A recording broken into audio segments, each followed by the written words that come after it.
Hello everyone, welcome to my YouTube channel. So today I'm going to teach you how to cook omena, the one without smell and also the one that doesn't taste bitter.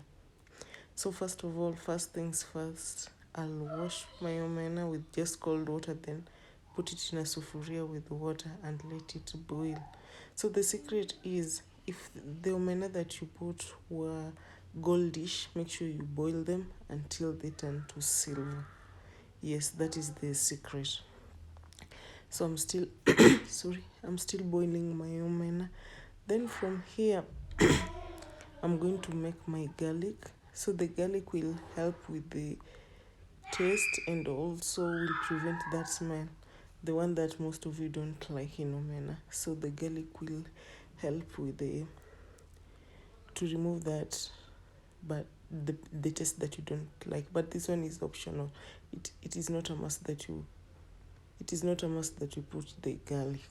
So here I was just grinding my garlic. Then after that I took my omena from the fire, discard the water that I'd used in boiling the omena.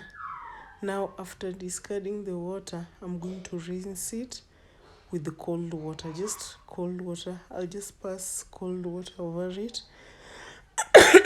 Excuse me, sorry. I'll just pass the cold water over it, then I'll put the omena aside.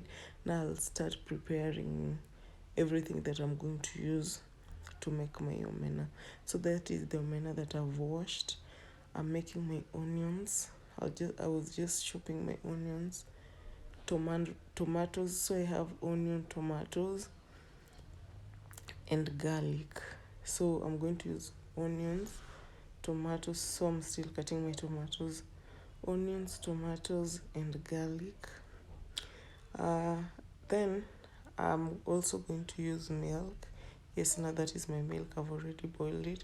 So this is salt, tomato, milk, omena, garlic, and onion. Oh, and I've forgotten. And the oil that I'm going to use to fry the omena. Yes, and the lemon is optional. It is not compulsory. Yeah. So in a sufuria, just a sufuria, I'll put oil. So I was leaving my sufuria to dry first because it had a little water on it. So I left the sufuria to dry first before adding oil. So in my sufuria, I'm going to add oil, and salt. So for me, when I'm making my omena, I usually add oil in the sufuria first.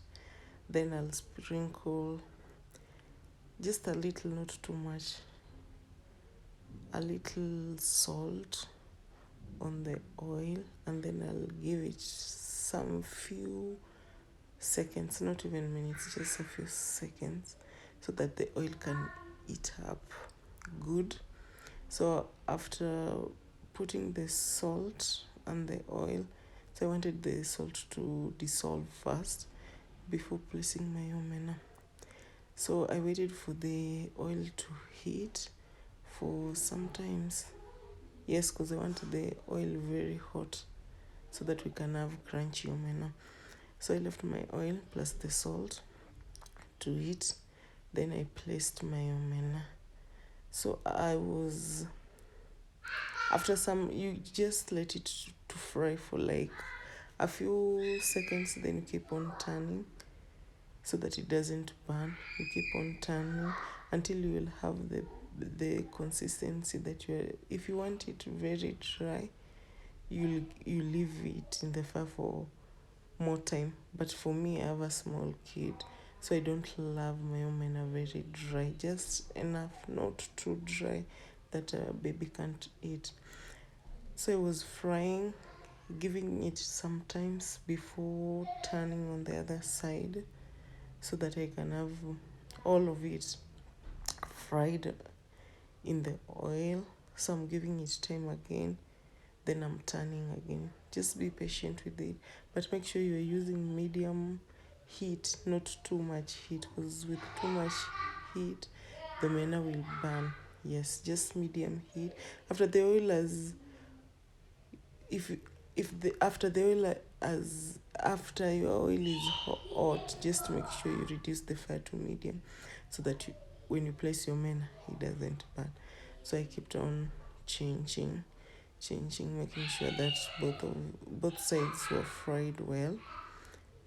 Yes, just give it time. You turn, then leave it sit for some times before turning again. So that is what I was doing. Yes, as we continue, so I keep on stirring and turning to make sure that the omena is cooked evenly. Yes, just give it time and keep on stirring. You give it time, then you stir. Give it time, then you stir. Give it time, you stir until you have the consistency that you are. If you want it all brown, well and good, you'll leave it on the fire for some time. So here I'm adding my onions, because I didn't want it very dry. So I'm just adding onions, and again we keep stirring to make sure that the omena is cooked. Sorry, that the onions are cooked. Yeah. And also to prevent the omena from sticking in the pan or the sufuria. Yeah, so I keep on stirring, just giving it time and stirring, giving it time and stirring. So here my onions are ready. I've added my tomatoes. You give it time and make sure all your tomatoes are soft. Yes. So I left it to cook for some time. Sorry. I left it to cook for some time. So I was just chilling, waiting. Yes, because you don't want to eat omena and you have big chunks of tomatoes. Yeah, you don't want to do that. So I gave it before adding my milk. So here I've added my milk, but the milk that I added, I boiled it earlier before, because it was not going to take time here. So I had boiled it earlier before adding. So I'm stirring, giving it time. That is my ugali. My ugali is also ready. So we're still waiting for the omena to simmer for some few minutes before we serve. So we're still waiting. And voila, we are done. That is our omena. Hope you enjoyed this channel. Thank you.